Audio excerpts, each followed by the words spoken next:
Thank you for joining me on this episode. This podcast is where we explore all the topics of interest to public health professionals at this intersection of public health and entrepreneurship.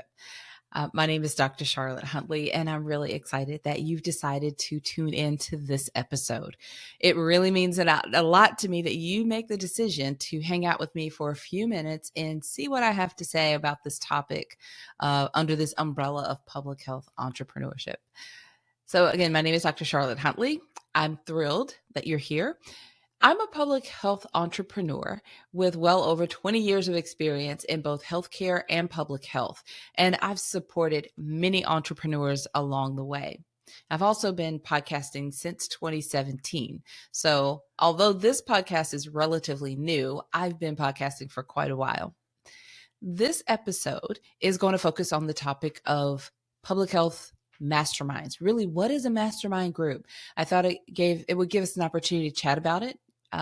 We're chatting. I'm actually talking to you about it, but it gives me an opportunity to share with you about what it means and then also introduce our mastermind program, which I've also mentioned on several previous episodes. But I do often hear from people, they really want to know, what does it really mean? What's a mastermind? Because that's not a common term to us in public health, but it's very common to entrepreneurs in other industries, often in business terms. So let's dive into that a little bit on this episode. All right. So if you happen to be also watching this video, people keep asking me, what happened to your hand? I have some scars on the back of my hand, and it's from a culinary accident. So basically, I was cooking and hot oil splattered on the back of my hand. I had some burns. I'm okay now. And I did all of the immediate first aid stuff, right to the cold water. But at any rate, it looks a lot worse than it feels. It's just in the healing stage. So a few people have brought it up and said, I didn't want to ask, but I was really curious, what's wrong with your hand? So I talk with my hands, so I'm always waving them around. And if you happen to be watching a video with this episode, then you will see that for a little bit. I imagine it will take a little while to heal, but I'm okay. So thank you for whoever has asked. A few people, like I said, have asked about that, and then they've been afraid to ask. Don't be afraid to ask. But at any rate, let's dive into the topic about masterminds, okay? I have some notes so that I can not get too veer off topic here.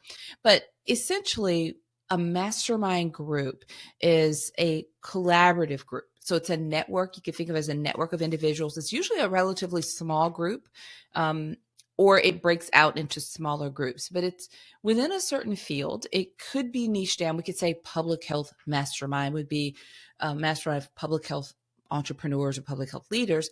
And, of course, within public health or under this public health umbrella, there's so many different niche areas. So a mastermind group would be you could probably expect a group of executive level folks or a group of entrepreneurs. There's going to be some similarities there, but then within that group, there's still going to be a lot of nuances and differences.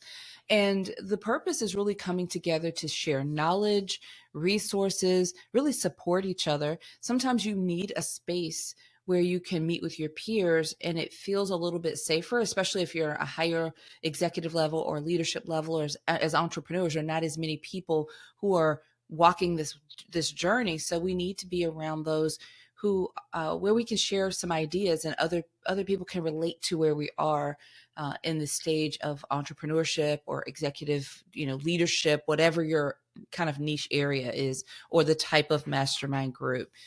So the concept actually came from a book by Napoleon Hill, Think and Grow Rich. So some of you may be familiar with that book. It's an old classic.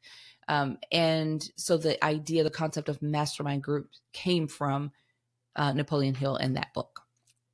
So in the context of public health, we think of a mastermind group is going to include, especially with us entrepreneurs. So we're going to all be public health professionals, and we could be in any area of public health: researchers, different types of practitioners, policymakers, educators, epidemiologists, and we have a common interest of addressing these public health challenges, advancing the field, And for entrepreneurs, we're doing it with this creative flair, our own way that we're kind of leading to solve these problems or bringing innovation into our solutions. And as a part of mastermind groups, you meet regularly, could be virtually, could be in person, could be both, and discuss ideas. There's usually some structure to the mastermind group program itself, but with a lot of flexibility within the meetings so that people can, sometimes there's hot seat questions where everyone gets a certain number of minutes to ask their questions. And then the group members share responses and share insights.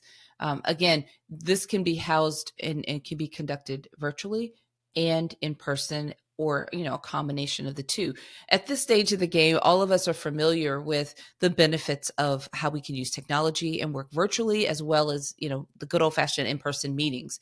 So it's not uncommon for there to be some sort of a mixture with masterminds using for this online technology to bring together people who ordinarily would not cross paths, especially given that we're so widespread. So just to kind of give a few additional characteristics of a mastermind group, because I'm also going to share with you about our mastermind group, which I'm very biased. I think it's amazing. All the people are wonderful. And I encourage you to really explore, I seriously encourage you to explore it. But it may not be a good fit for you. But there are other mastermind groups. And I'd like to share a few more things with you so that you can, take this with you as you explore the opportunities for yourself. It needs to be collaborative. That's really important, not competitive. And that's working together in a spirit of collaboration. And I've talked about this in the past. Collaboration means you get together, you share. It doesn't mean that you take someone else's idea and try to replicate what they do. You can be inspired by someone, but when you do whatever you do, it's your perspective, your expertise, and you have your spin on it. So there is room for all of us to be able to work together and share. We just have to be mindful and respectful of each other's ideas. So we're not taking away from someone, but it's a collaborative spirit of supporting one another. And there's an abundance mindset that goes with that, and being able to support and share. There's more than enough people for us to be able to serve, opportunities for where we can serve. So I would really encourage you to make sure that it has a collaborative spirit or element to this mastermind, not to be mixed with competitive. Networking, that's a huge part of masterminds, a huge benefit. And after years of coaching and working with clients in small groups and one-on-one, networking is something that you should always be working on. And when I say this, and you'll hear it a lot if you haven't heard it already on this podcast, but think of it as your opportunity to share your expertise, how you solve a problem, how you show up, how you can help, and letting other people know about you so that either they can opt in to work with you. They realize, oh, I need to work with this person and I want to work with them. What he or she is explaining is really resonating with me. Or maybe they know someone, they're the connector.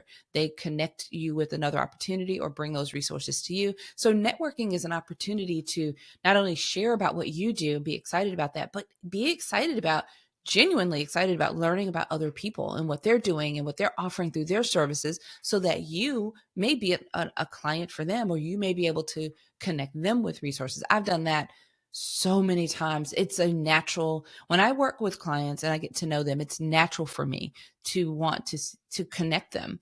And I happily leverage my networking connections to do that, because I think we all win at the end in that regard. And I've done it well with podcasting over the years. I've gotten to really talk to and get to know so many amazing people in this field of public health. And I use that opportunity to connect people all the time. It's networking is very strong. I walk that walk and talk the talk, and so I benefit and I also give in that respect. So that's a huge benefit of a good mastermind is the ability, the networking opportunities. Also important. Members of the mastermind groups will all have something that they can give, as well as they're all there to, we're all there to get something. We want something in return, but we all have something to give. So that knowledge sharing, whether it's insights, experiences, best practices, resources, that's really important. I love it when that happens across our mastermind program as well. And I just get kind of almost like a mama bear feeling. I get so proud and excited when I see that exchange across the community. So that's something to keep in mind as you're thinking about or looking at masterminds.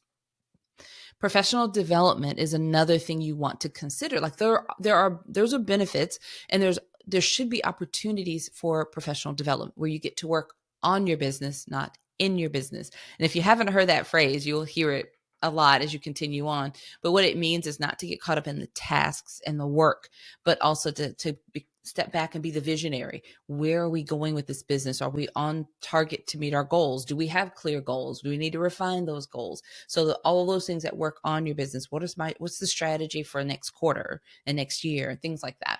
So and then that professional development, in addition to those moments to work on the business, is really yourself. What do you need to pour into yourself? What skills do you want to learn, or what have you identified in sort of maybe it's leadership skills or training that you want to pour into yourself, invest in yourself. There's so many things that could fall under the professional development, but the mastermind should offer some element of professional development as well. And then, the benefit is accountability. I see that a lot, including in myself.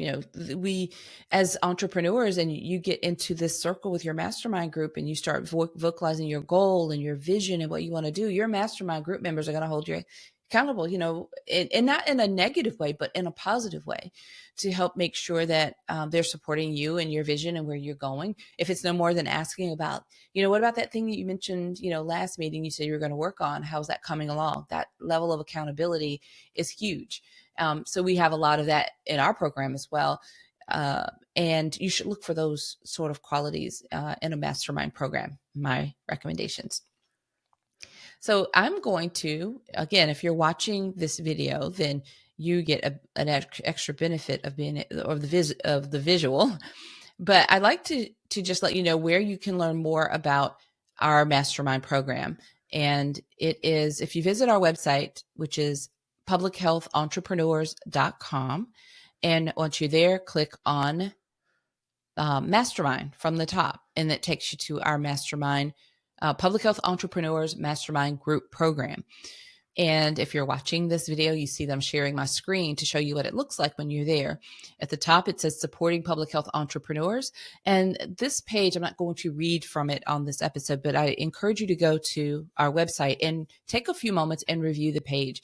You'll get a really good sense of the problems that I witnessed when I decided to create this program, what I saw in a lot of my clients and across the board with entrepreneurs, and how we are addressing that. And then, it talks about the purpose, the benefits of the elements, I should say, of our mastermind program. It's very much high visibility, a lot of high visibility strategies, which helps you attract, it's help with that networking element, and helps you attract your ideal clients and community members to you. It helps you get stronger, that professional development that we talked about, the personal development and professional development in here, and the components. So we have virtual meetings, virtual activities, and then we have also in-person retreat, 2-day in-person retreat that happens twice a year. And that's all a part of our program. You also get a little bit of additional coaching when you first on board. You work directly with me. And it's a very comprehensive program by design and born out of what was needed and what I saw from the years. And since this program has been established, we've refined a few things, and this works extremely well. So just to also touch on our scheduling, we have regular monthly meetings on every Wednesday of each month. And some of these you can attend live, and some of these you can recap later. We go through a lot of that on our website. And then the big thing to remember is the application process. We encourage you to apply for membership. If you go through this part of our website, read all the information, and it sounds like something that you're interested in, we encourage you to apply. What that does is it lets me know that you're actually interested. You've read all of this, you're interested. It looks really like something that could fit your needs. Then we'll get together, we'll share with you a little bit more detail. And eventually you end up with a meeting with myself, a member of my team, to answer any questions that you may have remaining, and to really give you the opportunity to join if that is something that you find is a good fit. It also gives us the opportunity to see if you would be a good fit with the members that we have, the way we know that it's structured. So the website has the information. I think of it as when we're shopping, I don't always want to meet with the salesman right up front, right? We want to have a chance to review all the information, do some, get some answers for ourselves. And then after you've had a chance to look at all of that and you decide, well, I do want to apply, then it gives us a little bit more, we can get a little bit more into the details that, whatever questions you have, we want to make sure that we're answering them, because we want it to be a mutually good fit, so that when you're at that point of you have the opportunity to join, then you're ready, your questions are answered. If you decide that, after you apply and we answer your questions, we go back and forth, when we have a meeting or so, maybe exchange some information back and forth, and you decide, well, it's not actually what, a good fit for you, no harm, no worries. It's just that we streamline the process this way to make sure that we're, it's the best fit. A lot of times the information on the site, on that page, can answer the majority of questions that people have. So one more thing to add is our enrollment is only open twice a year, and we only invite people who actually apply. So the only way to actually enroll is to apply. That's by design. And the reason we only have the enrollment open twice a year is because we like to bring the new group in together.